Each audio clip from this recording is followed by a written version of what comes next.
Bismillahirrahmanirrahim. Assalamualaikum warahmatullahi wabarakatuh. Perkenalkan, nama saya Nirwana dengan NIM 7020111943. Nah, sekarang saya akan mencoba menjawab soal-soal dari mata kuliah dasar kependudukan dengan materi komposisi dan distribusi kependudukan. Di sini saya juga akan sertakan alasan saya perihal jawaban saya. Untuk mempersingkat waktu, langsung saja ke soal yang pertama. Bunyi soal pertama adalah, komposisi penduduk dapat juga disebut pengelompokan penduduk dibagi dalam berbagai ciri atau karakteristik tertentu. Pertanyaannya adalah, pernyataan tersebut benar atau salah? Jawaban saya adalah benar. Saya akan menjelaskan alasan mengapa saya memilih benar. Komposisi penduduk merupakan struktur atau gambaran penggolongan atau pengelompokan penduduk berdasarkan kriteria atribut tertentu. Menurut Said Riley pada tahun 1983 dan Metra pada tahun 2000, komposisi penduduk menggambarkan susunan penduduk yang dibuat berdasarkan pengelompokan penduduk menurut karakteristik yang sama. Karakteristik dalam komposisi penduduk misalnya komposisi berdasarkan geografis, biologis, dan sosial. Dari penjelasan singkat tadi, teman-teman dapat mengetahui bahwa pernyataan memang benar. Soal kedua yaitu terdapat soal gambar. Teman-teman bisa melihatnya. Pertanyaannya itu, di bawah ini merupakan salah satu contoh komposisi penduduk menurut A. Pendidikan, B. Penduduk yang mencari kerja menurut umur, C. Penduduk yang bekerja menurut umur dan jenis kelamin, dan D. Yaitu penduduk menurut umur dan jenis kelamin. Jawaban saya adalah penduduk menurut umur dan jenis kelamin. Alasan saya memilih jawaban tersebut karena dilihat dari gambar dari soal data yang dilampirkan umur dan jenis kelamin. Dapat dilihat pula di gambar piramida jumlah laki-laki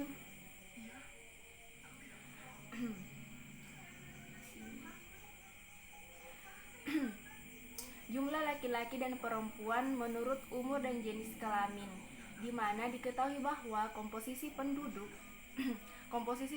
menggambarkan susunan penduduk yang dibuat berdasarkan pengelompokan penduduk menurut karakteristik yang sama. Soal berikutnya yaitu terdapat tabel.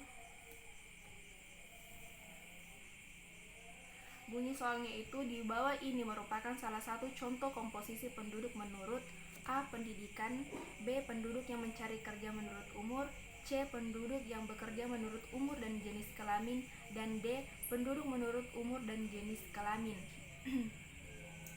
Jawaban saya yaitu komposisi penduduk menurut pendidikan. Alasan saya adalah karena dari tabel data membahas tentang persentase buta huruf di suatu wilayah dari tahun 2017 hingga 2019, di mana buta huruf di suatu daerah diakibatkan oleh kualitas pendidikan di suatu daerah tersebut yang belum memadai. Soal ke berikutnya yaitu prorating untuk kelompok atau angka sisa yang tidak masuk dalam kategori data manapun, misalnya data umur. Ada yang tidak masuk umur manapun dikarenakan kesalahan dalam perolehan data hal yang lain. Pertanyaannya yaitu, pernyataan tersebut benar atau salah? Jawaban saya adalah benar.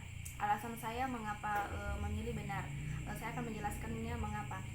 Di mana tabel-tabel frekuensi hasil sensus penduduk kadang-kadang dijumpai kategori yang tidak terjawab atau not state. Kelompok yang tidak terjawab tersebut dapat disebarkan ke kelompok-kelompok lainnya dengan menggunakan teknik prorating. Selanjutnya yaitu terdapat data kelompok umur sebelum prorating dan setelah prorating. Pertanyaannya itu, bagaimana cara mencari nilai yang dilingkari pada gambar tersebut? Pilihannya itu penambahan dengan angka sisa, perkalian R dengan angka sebelum prorating, dan pembagian total prorating dengan TT. Jawaban saya adalah perkalian R dengan angka sebelum prorating. Mengapa saya memilih? Dimana kita ketahui prorating dapat dikerjakan dengan dua cara, yaitu pertama, mengalihkan masing-masing kelompok penduduk dengan suatu faktor pengali atau perkalian R dengan angka sebelum prorating. Yang kedua itu jumlah kelompok umur tertentu ditambahkan dengan hasil perkalian proporsi penduduk kelompok umur tersebut dengan jumlah penduduk yang tidak terjawab. Soal berikutnya itu, berikut ini adalah variabel demografi yang dapat memengaruhi komposisi atau struktur penduduk di suatu daerah tersebut. Yaitu A. fertilitas, B. mortalitas, C. migrasi, dan D. ketiganya benar. Jawaban saya adalah ketiganya benar. Mengapa demikian? Karena analisis kependudukan lebih mengarah kepada tentang komponen perubahan penduduk seperti fertilitas, mortalitas, dan migrasi. Berikut yaitu ada gambar. Soalnya itu berikut ini adalah piramida penduduk Kabupaten Goa pada tahun 2015 dan tahun 2010. Dari piramida tersebut, apakah terdapat perubahan dari tahun 2015 hingga tahun 2020? Pada tingkat kelahiran laki-laki meningkat, tingkat kelahiran perempuan meningkat, jumlah usia tidak produktif laki-laki juga meningkat, jumlah usia tidak produktif perempuan lansia meningkat, dan jumlah usia produktif usia 15 sampai 19 tahun pada laki-laki yaitu tetap. Nah, mungkin bisa dilihat. Kemudian soal berikutnya itu, piramida penduduk berikut ini menunjukkan jumlah penduduk usia terbanyak adalah salah satu range usia produktif. Pertanyaannya itu benar atau salah? Jawaban saya salah, karena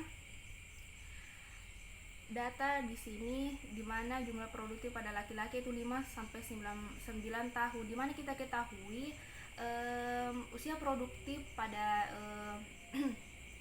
pada manusia yaitu dari 15 sampai 64 tahun.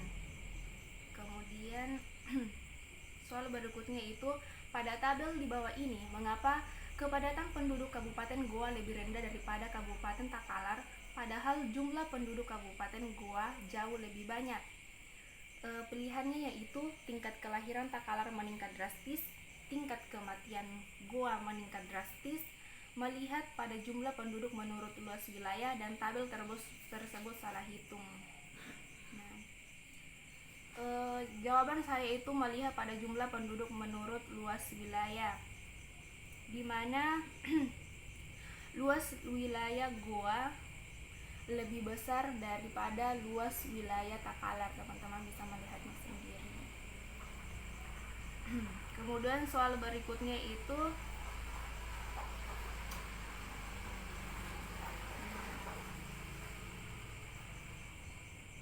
soalnya adalah bagaimana tren laju pertumbuhan penduduk di Provinsi Sulawesi Selatan dari tahun 1971 sampai dengan 2016.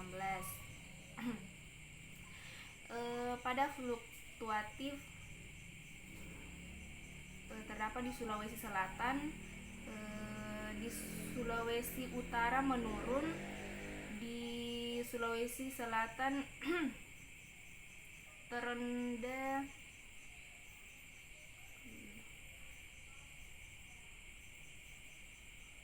teman-teman bisa melihatnya. Kemudian soal terakhir yaitu, jelaskan apa yang terjadi pada tren kasus penyakit malaria di Sulawesi Selatan. Apakah ada kategori ledakan? Menurut Anda apa penyebab hal tersebut? Menurut saya terdapat peningkatan yang sangat signifikan terutama pada tahun 2013, di mana terjadi peningkatan kurang lebih 27.000 dari tahun 2012 sampai 2013. Nah, ini.